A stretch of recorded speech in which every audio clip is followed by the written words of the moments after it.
ପିଲାମାନେ ଆଜି ତୁମ ପାଇଁ ଆଣିଛି ଆଉ ଗୋଟେ ସୁନ୍ଦର ଶିଶୁ କବିତା। କବିତାର ନାଁ ଟିକି ଫୁଲ। ସୁଶୀତଳ ଆହା ସିରି ସିରି ବା, ସୁଶୀତଳ ଆହା ସିରି ସିରି ବା ବହିଯାଏ ଧୀରେ ଧୀରେ।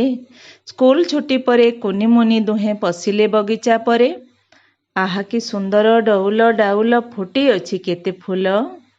ଆହା କି ସୁନ୍ଦର ଡଉଲ ଡାଉଲ ଫୁଟି ଅଛି କେତେ ଫୁଲ।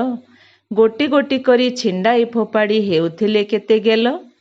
ହାତ ମାରିଦେଲେ ଟିକି ଫୁଲ ପରେ, ହାତ ମାରିଦେଲେ ଟିକି ଫୁଲ ପରେ ଦୋହଲି ଗଲା ତା ଦିହ। ଥର ଥର ହେଇ କହିଲା ଫୁଲଟି କୁନି ମୁନି ଟିକେ ରୁହ। ରଙ୍ଗବାସ ଭରି କେତେ ଯତନରେ ବିହି ଗଢ଼ିଛନ୍ତି ମତେ। ରଙ୍ଗବାସ ଭରି କେତେ ଯତନରେ ବିହି ଗଢ଼ିଛନ୍ତି ମତେ। ଖେଳୁଆଡ଼ ମନେ ତୋଳି ନେଇ ତୁମେ ମକଚି ଦିଅ ନା ହାତେ।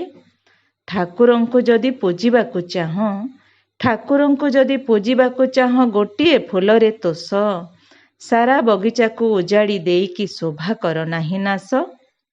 ଟିକି ଫୁଲ ମୁଜେ ଟିକି କଳେବର ପାଇଛି ଟିକି ଆୟୁଷ। ଟିକି ଫୁଲ ମୁଜେ ଟିକି କଳେବର ପାଇଛି ଟିକି ଆୟୁଷ। ପ୍ରତି ଜନମରେ ଫୁଲଟିଏ ହୋଇ ଭିତରେ ବାସ ପିୟୁଷ। ଜଗତର ହିତେ ଏ ପରାଣ ମୋର, ଜଗତର ହିତେ ଏ ପରାଣ ମୋର ଯାଉ ଗଲେ ଦୁଃଖ ନାହିଁ। ସୁବାସ ଭିତରି ଜନ ମନ ତୋଷି ଥିବି ପ୍ରଭୁ ପଦ ଧ୍ୟାଇ। ସୁବାସ ଭିତରି ଜନ ମନ ତୋଷି ଥିବି ପ୍ରଭୁ ପଦ ଧ୍ୟାଇ। ଧନ୍ୟବାଦ।